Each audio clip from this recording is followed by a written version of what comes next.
العالمين والصلاة والسلام على رسوله الأمين وعلى آله وأصحابه أجمعين। দলীয় নির্বাচনী ঐক্য সমর্থিত বাংলাদেশ জামাত ইসলামী মনোনীত প্রার্থী হিসেবে দাঁড়িপাল্লা প্রতীকের আজকের এই প্রচার মিছিলে সভাপতিত্ব করছেন নাঙ্গলকোট উপজেলা জামাত ইসলামীর সংগ্রামী আমির জনাব মাওলানা জামাল উদ্দিন। উপস্থিত রয়েছেন নাঙ্গলকোট পৌরসভার আমির জনাব হারুনুর রশিদ।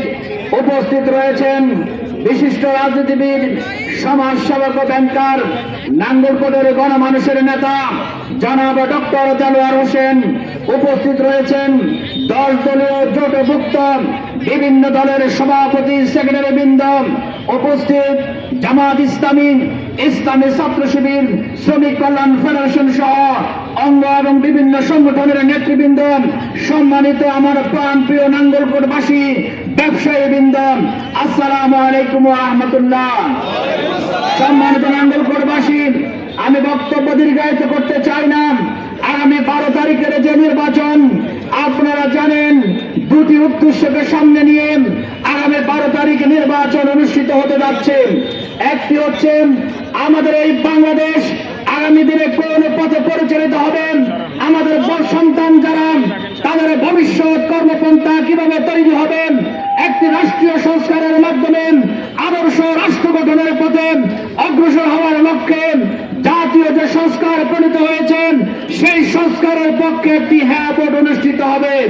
এদেশের জনগণ হ্যাঁ ভোট দেওয়ার মাধ্যমে এই বাংলাদেশকে নতুন বাংলাদেশ হিসেবে অগ্রযাত্রা শুরু করার ক্ষেত্রে নিয়ামক শক্তি হিসেবে 12 তারিখে হ্যাঁ ভোট দেবেন ইনশাআল্লাহ।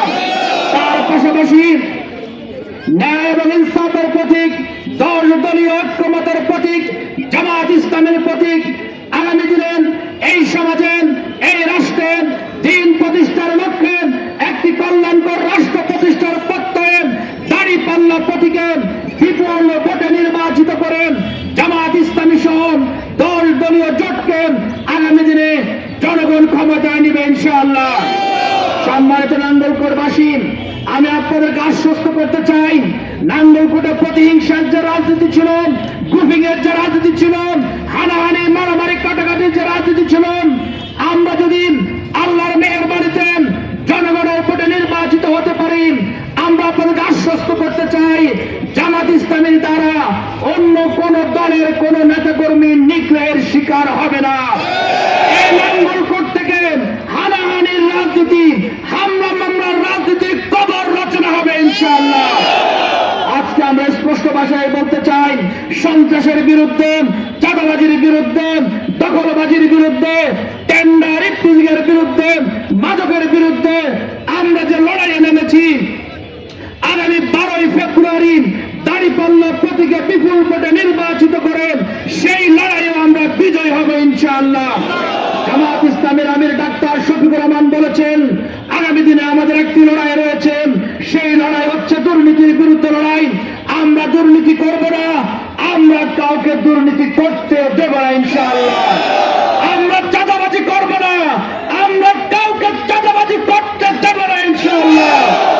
এই নাঙ্গলকোটের মাদকের কোনো ব্যবসা চলবে না ইনশাআল্লাহ।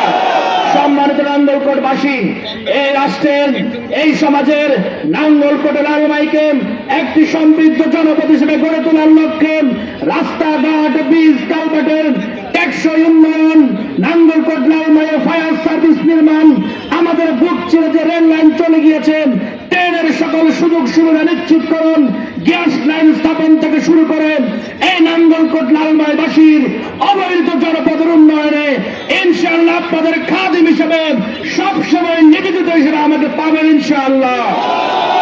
তার পাশাপাশি একটা কথা বলতে চাই, আজকে ইয়াসিন আরাফাত হিসেবে আপনাদের চোখ দিয়ে আমাকে যেভাবে দেখছেন, ইনশাআল্লাহ আমি এমপি নির্বাচিত হলে জনগণের টাকা লুটপাট করে আখের গোছানোর জন্য আমি এমপি হব না ইনশাআল্লাহ।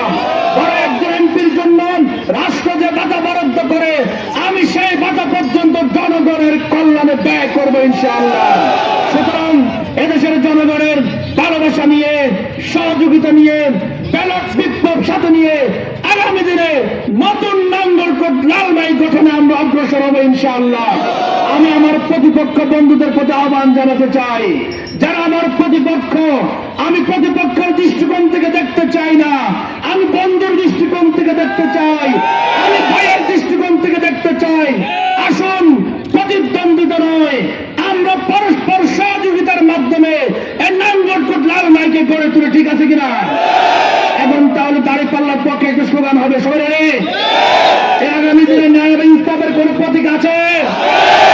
আগামী দিনে নাঙ্গলকোটকে আধুনিক নাঙ্গলকোট করার কোন প্রতীক আছে? নাঙ্গলকোট লালমাইকে সমৃদ্ধ জনপদ করার কোন প্রতীক আছে? সবাইকে একসাথে স্লোগান ধরবেন,